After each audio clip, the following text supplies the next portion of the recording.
उज्जैन बाबा महाकाल की नगरी कहते हैं इस दुनिया का कोई भी राजा हो, लेकिन उज्जैन का राजा केवल एक है, महाकालेश्वर। यहां काल भी आने से पहले महाकाल से इजाजत लेता है। लेकिन 15 फरवरी की उस महाशिवरात्रि को जो हुआ, उसने न केवल विज्ञान के नियमों को तोड़ा, बल्कि वहां मौजूद लाखों लोगों के दिलों में एक ऐसा भक्ति का सैलाब भर दिया जिसे वो चाहकर भी भुला नहीं पा रहे हैं। क्या भगवान सच में आते हैं? क्या मूर्ति में प्राण होते हैं? अगर मैं आपसे कहूं कि उस दिन पत्थर की मूरत से नहीं, बल्कि साक्षात काल के रूप में महादेव अपने भक्तों के बीच खड़े थे, तो क्या आप यकीन करेंगे? आज की घटना कोई कहानी नहीं है। यह उन हजारों चश्मदीदों का आंखों देखा हाल है, जिन्होंने उस रात अपनी आंखों से उस चमत्कार को देखा, जिसे देखकर प्रशासन के हाथ पांव फूल गए और कैमरे अपने आप बंद हो गए। दिल थाम कर बैठिए, क्योंकि आज हम उस रहस्य से पर्दा उठाने जा रहे हैं। तारीख थी 14 फरवरी की रात और अगला दिन था 15 फरवरी, महाशिवरात्रि। उज्जैन की सड़कों पर पैर रखने की जगह नहीं थी। शिप्रा नदी के तट से लेकर महाकाल लोक तक बस हर हर महादेव की गूंज थी। अनुमान लगाया जा रहा था कि इस बार भीड़ पिछले सारे रिकॉर्ड तोड़ देगी। लाखों से ज्यादा भक्त लाइन में लगे थे। भक्तों, आधा अधूरा ज्ञान सुनना या छोड़ देना दुख और पाप का कारण बनता है, इसलिए इस घटना को अंत तक अवश्य देखें।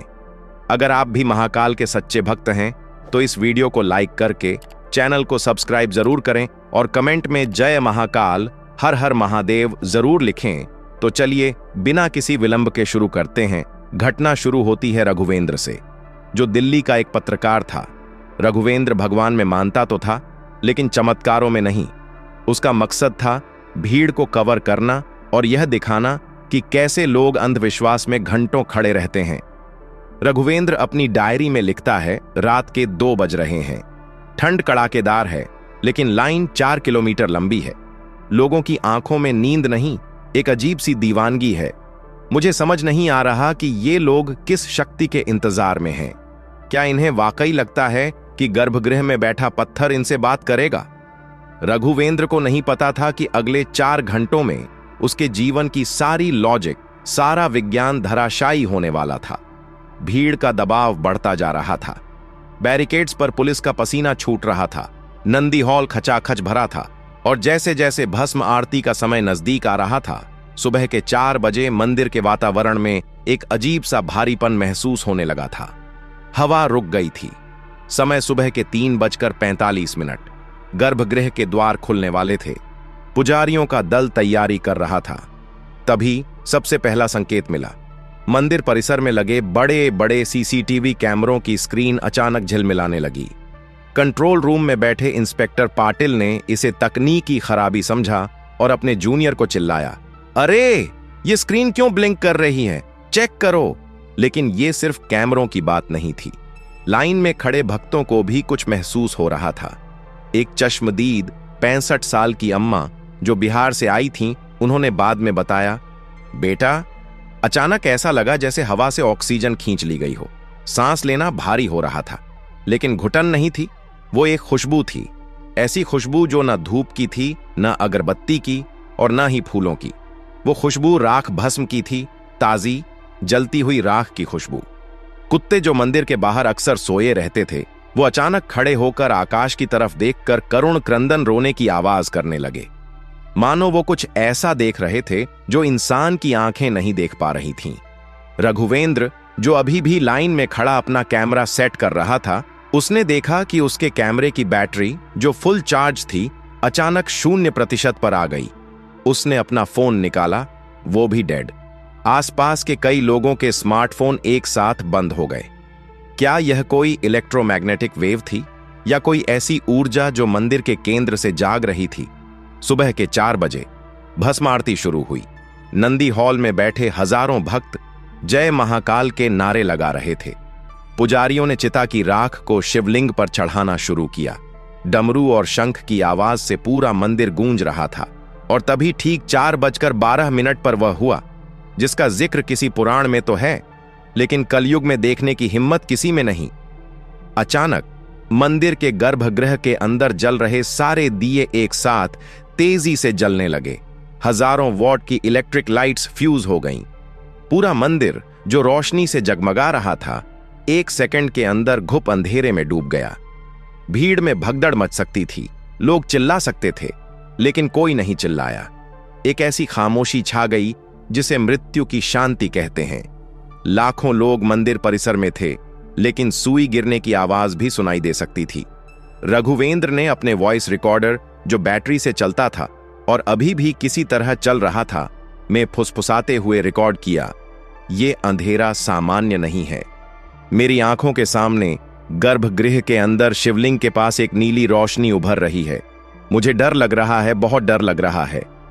अंधेरे के बीच शिवलिंग से एक धुंध निकलनी शुरू हुई।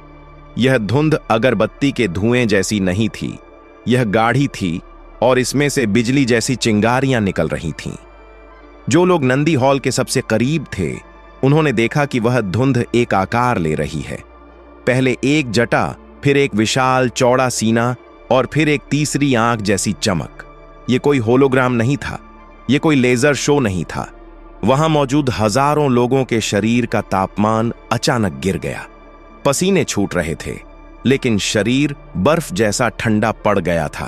तभी एक आवाज गूंजी। यह आवाज किसी स्पीकर से नहीं आ रही थी, यह आवाज हर व्यक्ति के दिमाग के अंदर गूंज रही थी।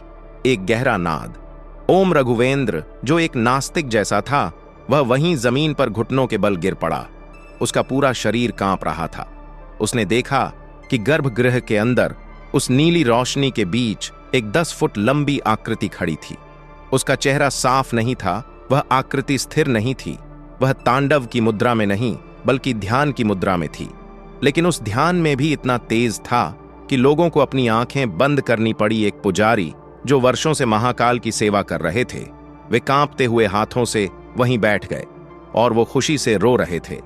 वे चिल्लाए, "वो आ गए, बाबा आ गए!" उस आकृति ने अपनी एक भुजा उठाई अभय मुद्रा में। जैसे ही वह हाथ उठा, मंदिर की घंटियां बिना किसी के बजाए अपने आप बजने लगीं। टन टन टन, हजारों घंटियों का शोर, लेकिन कानों को चुभ नहीं रहा था, बल्कि एक नशा सा चढ़ रहा था। लोग अपनी सुध-बुध खो बैठे थे। कोई हंस रहा था, कोई बस उस रोशनी को देखे जा रहा था।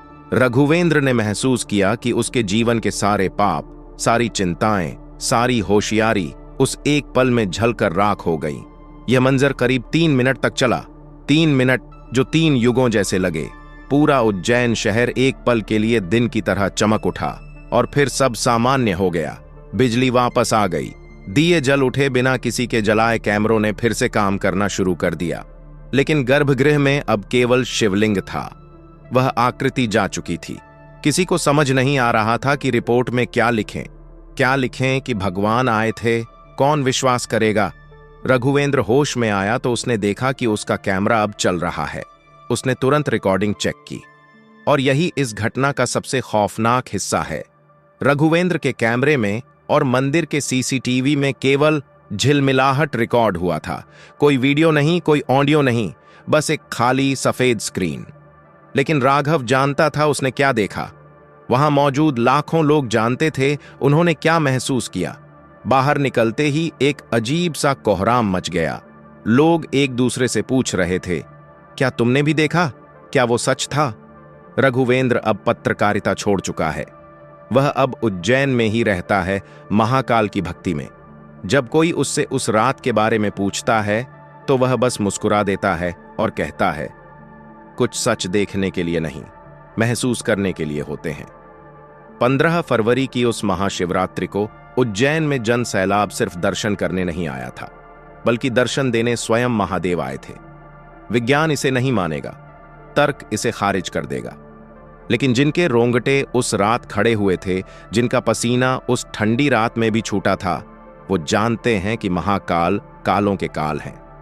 दोस्तों, क्या आपको लगता है कि कलयुग में भगवान अपने भक्तों के लिए धरती पर आते हैं, या यह सिर्फ सामूहिक मन का एक खेल था? कमेंट में हर हर महादेव लिखकर अपनी राय जरूर बताएं। दोस्तों, इस वीडियो को अपने दोस्तों, परिवार और रिश्तेदारों के साथ शेयर जरूर करें। और वीडियो पसंद आई है तो वीडियो को लाइक करके चैनल को सब्सक्राइब जरूर करें और कमेंट बॉक्स में जय महाकाल, जय भोलेनाथ जरूर लिखें। धन्यवाद।